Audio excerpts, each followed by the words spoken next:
Today, my name is Laurie Kelley, and I'm the Chief Philanthropy Officer at Providence. And today we're going to be talking about women's equality, and it's Women's Equality Day. So I want to remind everybody before we get going that the information provided during this event is for informational purposes only and is not to be intended as substitute for professional medical advice, diagnosis, or treatment. Always seek the advice of your physician or other qualified health professional with any questions you may have regarding a medical condition.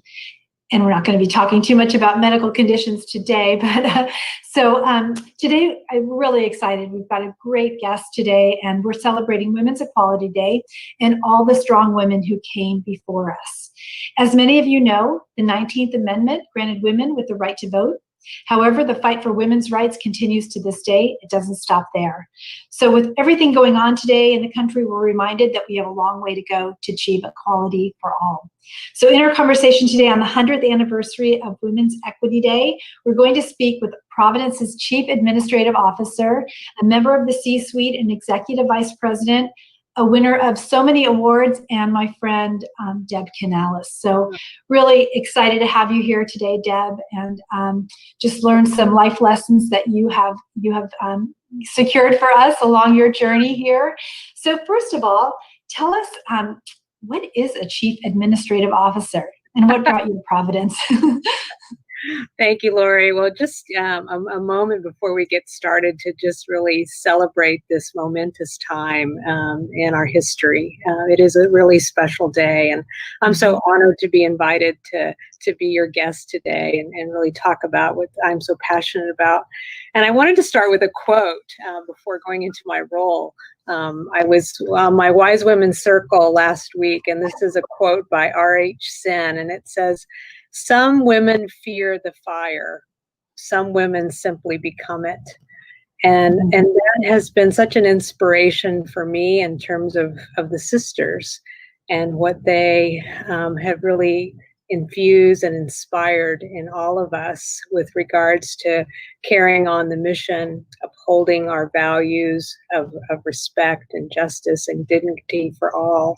And so those have been just fundamental and grounding principles with regards to, the role that I'm in as the Chief Administrative Officer, and really helping to, somebody called me the chaos coordinator the other day. And I thought, oh, that's a good one.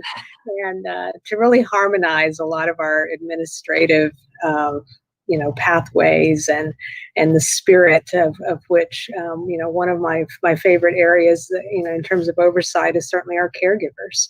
And so I oversee in my role human resources, our community partnerships, our community boards, and communication. And so it's just a very rewarding position to be the voice for our organization, and also be the voice from our ministries back into our organization to really help us shape our strategy and ensure that we're working on the most important things that are going to really enable us to really extend our vision of health for a better world.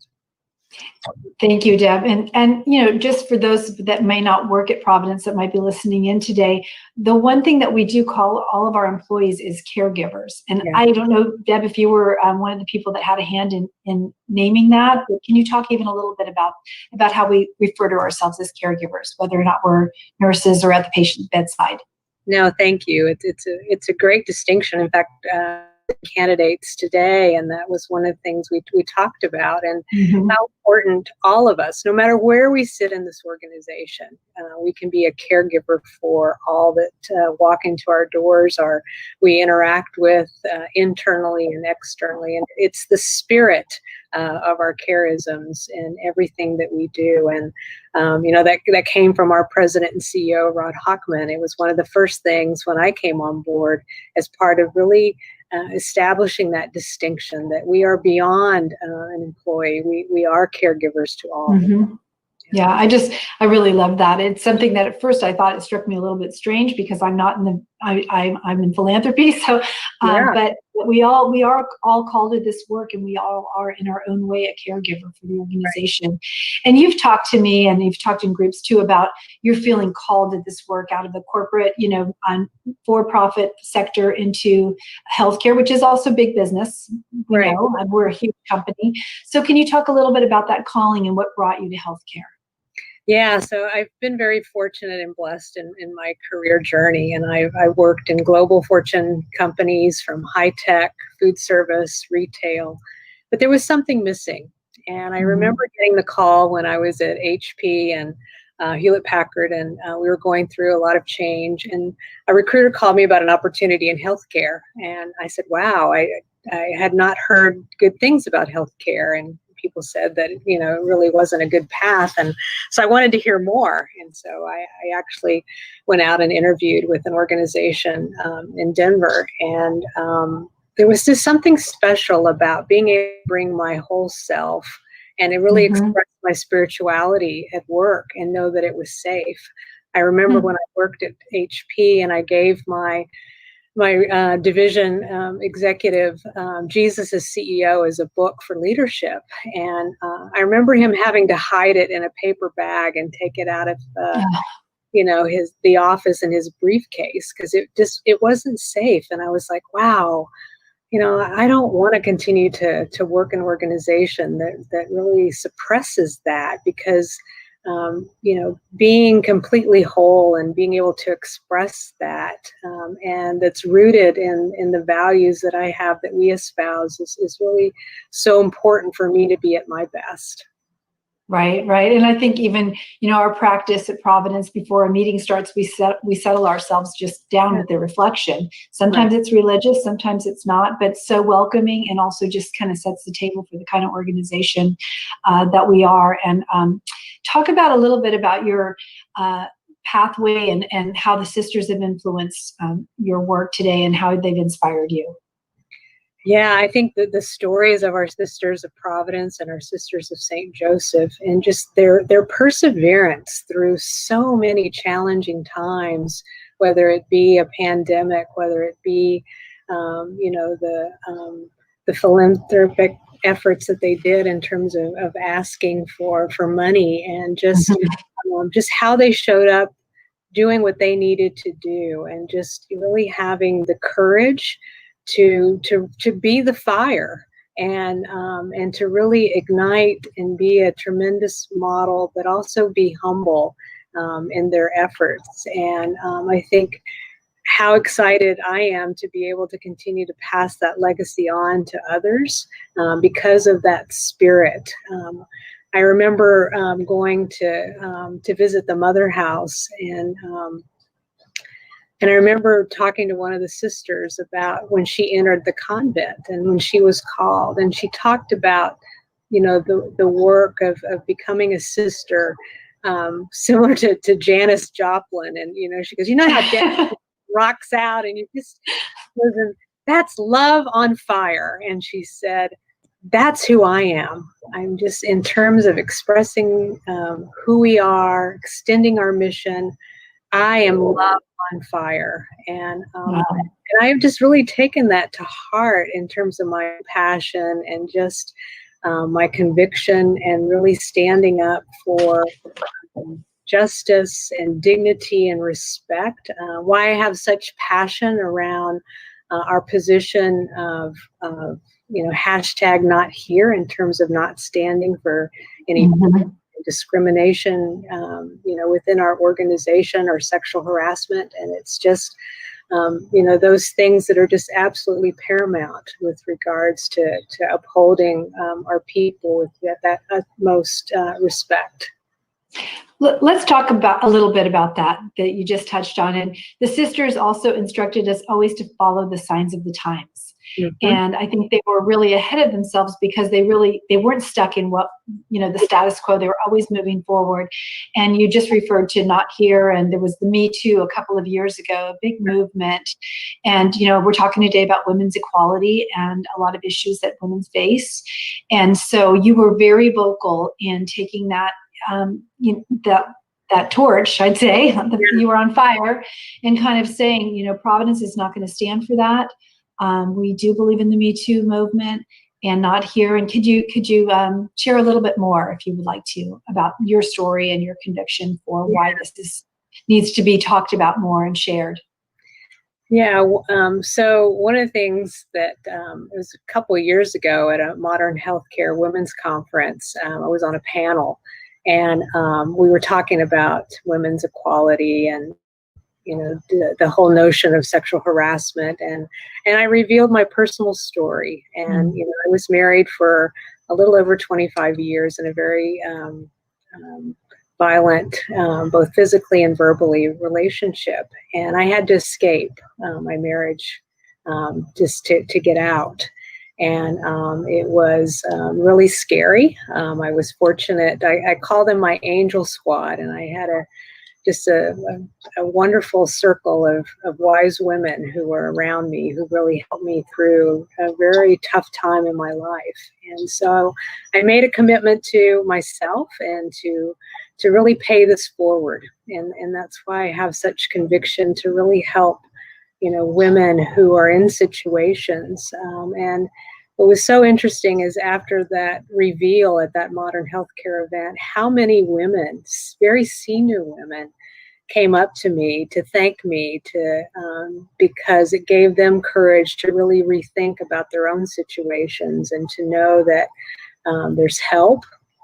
Mm-hmm. And to also acknowledge that 1 in 4 women are affected today. And one of the things that I'm really concerned about in terms of domestic violence and abuse, especially now in our situation with working virtually. And we've seen incidents in Portland, here in Seattle, in California, across all of our ministries in different locations, up to 30% increase year over year in domestic violence and abuse. And people are trapped. I mean, work used to be the refuge, used to be a safe haven. And as an employer, I think it's important that how do we recognize when our caregivers are in distress, and how do we help give them access to a hotline, resources through our benefits, just a friend, someone to talk to. Not that we have to solve it, but that we can help shepherd our caregivers to get the necessary help that they need. And so being very, bringing a voice to that, and holding that up, that we care and we want to take care of our caregivers is something very, very important to me. Yeah, and I just thank you for your bravery and sharing your story. I know that's very hard, and I gathered that you kind of didn't expect to kind of tell that story a couple of years ago, but the empowerment that you've done in sharing that story, and I think there's others out there that have stories to be told as well. There is a number on the bottom of your screen. If you are experiencing any kind of domestic violence, please seek help. And we've also got some resources for you on our website as well, and we'll have the link in the chat. So Deb, thanks for that. And I think if women and men too that are facing this, just know that you're not alone, and there is a solution. So I really thank you for sharing that with folks. And I think right now we all need a friend, and we all need to know that we can be heard, and that our lives matter, and that women need to seek equality, and they need to seek justice. So really appreciate you, and with the lens that you share with everyone at your leadership role and your position in the organization, I think it's even more important and more special that you've shared that with everyone. So really, thank you so much. If I could just add more of course. One of the other things is we've done caregiver surveys during this period of time. A lot of caregivers are expressing, certainly the gratitude for the flexibility of being able to work from home and, having access to everything. But there's also a loneliness factor as well. And so, so not only in terms of abuse, but just, other support too. And how do we figure out ways to continue to create community? Because we're such a social organization. Yeah. And I miss that. I miss the gatherings. In fact, I live in a condo downtown, and I want to come in because I just miss talking to you. Right. Yeah, I know for our boards, for the foundations too, I know we've got some of our executive directors that say, these people just really miss being together, Right. and we have such a community feeling among us. So if you're tired of Zooming with people, maybe you could have a socially distanced walk with masks or something like that. There are ways to get out. But yeah, there's a lot of people, I think, feeling pretty sheltered and alone, and people with small children too that, can't share that burden with their grandparents or whatever now with COVID. So we do have a lot of resources for people that are feeling like they need some new avenues to handle all of the stress that's going on. Right. And you oversee all of HR for Providence, huge Right. company, 120,000 caregivers, right? And it's typically a very female dominated industry. About 70% of healthcare workers across the board are female, but at Providence, we have a lot of women also in leadership positions. And can you talk a little bit about that? And even about how people could start, if they want to see a leadership role in their future, how would they speak up and be noticed for that kind of promotion? Thanks, Laurie. Thank you for the recognition. And so even with the high statistic of 70% across healthcare, at Providence, we're actually at 78%. Wow. Yeah, so it's very strong, and also in leadership, I'm really proud, and that's the partnership, with our president and CEO in terms of that commitment with regards to diversity, and equality across our organization, that we're at 50% women leaders and women of color, and so that is something that is and continues to be a number one priority as we start to look at searches, as we backfill opportunities, as we continue to do the depth of our succession planning, and always asking the question. In fact, even this morning, I had a recruiter say, well, how important is a diverse slate? I said, it's paramount. I will not accept candidates unless there is a diverse slate of candidates. So if you're going to work with that is the number one priority. And I think, so even in organizations, throughout our system, trying to reflect talent, to reflect the communities. And you can, certainly bring in diverse candidates and people to relocate into your organizations. It's asking the questions. It's putting that as a priority with regards to any backfill, and not just automatic, but certainly having the courage to ask the questions with regards to the slate that's being put together for any position, and really taking the time out. And we had a book club last week with regards to how to be an anti-racist, Ibram Kendi in his book. And we talked to, in terms of one of the caregivers talking about, her situation. And I said, it begins with the powerful questions. It begins with not just accepting the fact that we've always done it this way, and really thinking about, well, what could it be, and what is possible? And how do you to reach out into your circle of network to help you in terms of finding that right talent? They're out there, and you can find them. Yeah, and talk a little bit about the book club, because I didn't really know about that, and you were talking about that. We talked earlier this week too, and so, well, I guess it's maybe last week, but tell a little bit about that and how people could get involved in something like that. Yeah, well, that came out of our Women's Caregiver Resource Group. And actually, they did White Fragility as the first book. And then the second book was How to Be an Anti-Racist, and both the New York Best Time bestseller books. And even if people didn't finish the book, what I was really encouraged was just the tremendous engagement. And we just, I think there were maybe about 100 people on the call, and people who just raised their hand and talk about their lived experiences. And I think for me, that was just so fulfilling to witness the fact that people felt so comfortable. And I think that's what's been really telling about our culture. And as I've talked to people of color and other individuals, saying, this is the first time in my career that I have felt that it is so open, that my caregivers care about how I am feeling and what I'm struggling with. and what I'm witnessing in my communities, and that I can talk openly and freely without any judgment. It just is. And just knowing, wow, I had no idea you experienced something like that. And I think that was just so wonderful to witness people, being able to express that openly, and we had to, like, even close down the number of hands because we just couldn't keep up. It was a 6-hour book club. So that's really telling. I think we may have to do another one. Yeah.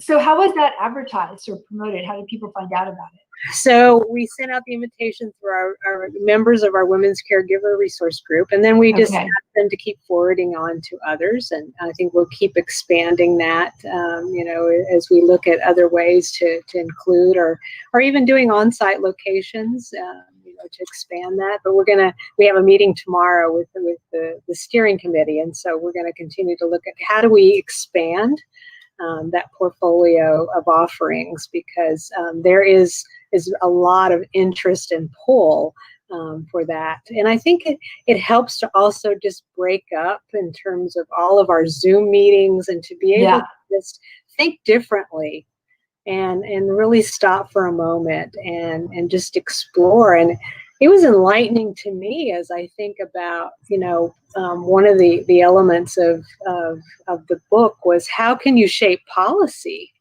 with regards to really transcending the way we do things, and think about the upstream impact that you can have, and how we ensure health equity in all the areas that we serve. But bringing that awareness and intentionality into our conversations that maybe we wouldn't have done before.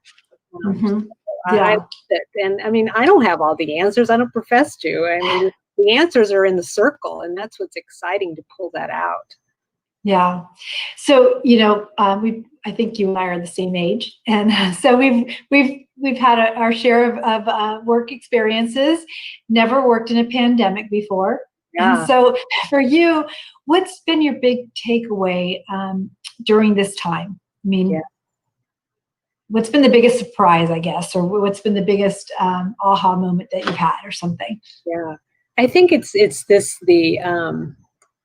intimacy of relationships, and really listening more, because I'm really focused in the moment without the distractions that I used to have, or racing to the airplane, and the travel. And also just my own health has really improved, because I've been able to really take care of myself and have the time, to, instead of being on a plane somewhere else. I was on a plane every week. And so this has been wonderful to really spend time with my teams, be in deeper conversations, really get at the root and the foundation of what's going on, and just really have time. Because before it was just racing to the next. Boom. Yeah. And so it's been wonderful to really have the time to think more strategically, to be more intentional, to give more coaching, more mentoring, being able to do book clubs and fun things that I wouldn't be able to do, and interviews like this, and just to have conversations that engage others has been wonderful. I miss my family. I haven't seen them since last Christmas, so that's hard. And so I miss hugging them and holding them, and but you figure out other ways to engage, and then you get adopted by other people. So that's Yeah, it has been interesting to me how I do feel a lot closer to a lot of people that I work with, even though I haven't seen them in person, So, and so if you're in a team where you're not feeling that, you're feeling like, gosh, I feel really disjointed. I'm not hearing from my supervisor. What tools and tips do you have for caregivers that might be feeling a little, they're not having the good vibes that you and I are having? One of our leaders just the other day sent simple text messages to all of his direct reports. I'm just checking in, see how you're doing. and how much you're valued. And if there's anything you need, please give me a call, or anything that I can help you with. But that, simple sentiment then sent a huge ripple effect, because then others did it too. Yeah. And, it's a good idea. I might steal that myself. It didn't cost a lot of money. It was a quick, just little recognition, and just, I care, your voice matters, and I'm thinking about you. I mean, that's the holy grail of human resources. It's about, do you care? Do you value what I do? And do I have a voice? I mean, we have to have the economic elements in place as part of retaining people and attracting them here. But at the end of the day, it's those emotional things that really make a difference. Yeah, no, it really is. And, the business that we're in of caring for people, if you're not caring for your own, the people that hold your team together, then you're probably in the wrong business. Right. Yeah. And I had put my glasses on because I had written before we got on the call, and you talked about a culture that you came from before, and you said to yourself, I will not trade wholeness for approval. Yeah. And I think that should be a mantra for all of us, especially on Women's Equality Day. So can you talk about that? I will not trade wholeness for approval.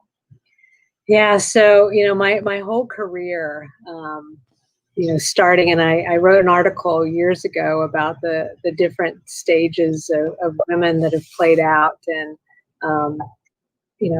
one of being the younger woman, and then as part of, wanting to pay that back. I think in my early career, it was one about approval. It was doing what I needed to do to please and to get recognized, to get promoted, to navigate through the system. And, I did trade my wholeness and my authenticity. And I'm at a point now where I'm very blessed, and I've accomplished, and done wonderful things, and I am truly, truly grateful. And I'm going to do what's right, and I'm not going to trade who I am and what I believe in and my core values just to please someone else, or to play a political game, or just to for somebody else's approval. This is bigger than that. It's a bigger purpose, and I think inspiring others then helps me be my best. I went to the Oprah Vision 2020 tour. In Denver, or which city? Yeah, it was in Denver before the COVID thing. I really wanted to go to that. Yeah. And her mantra was, I will, watch me. And that has been really powerful for me as part of just how I live into my own wholeness. And it's been very grounding. It gives me courage. And I want to be that light for others. I want to pay this forward. I feel that I'm called to help people reach their full potential. And that's why God put me here. That's why I love doing the work, and really extending our mission. And that's the legacy I want to leave behind. Yeah. So that all women count, and all men. And all men count too. Yeah.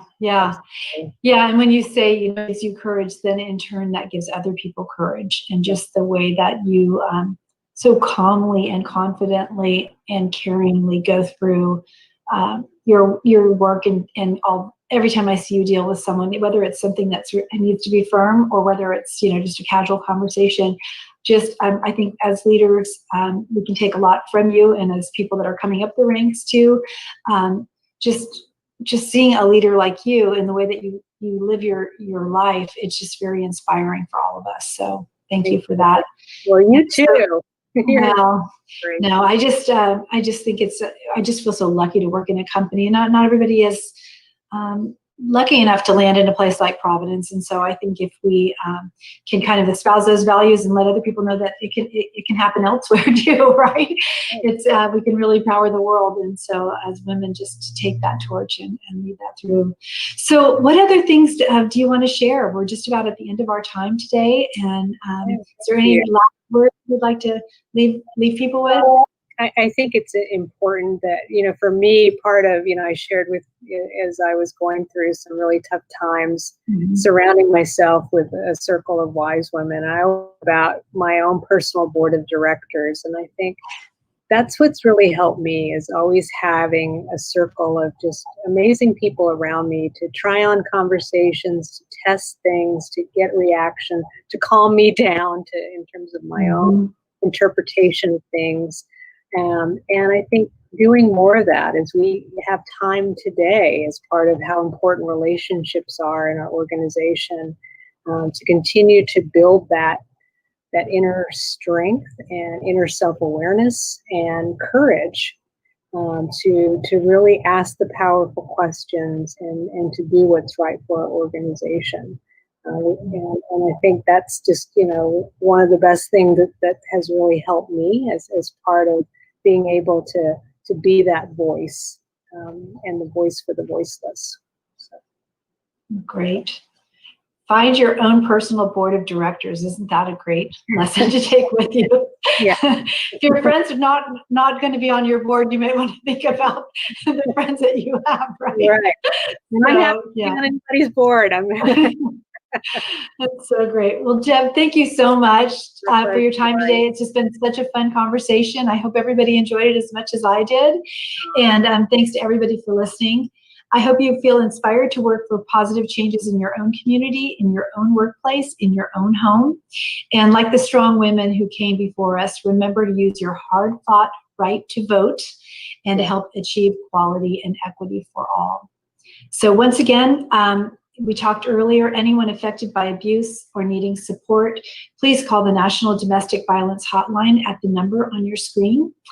And for those needing other tips, go to our site at providence.org and check the Corona website. We've got lots of tips for everything from caregiver support, child care, how to do in-home learning, all kinds of things. So know that you're not alone in this kind of crazy time in the world, and it will get better. So thanks everybody for joining us today, and please go to providence.org for more tips and tools.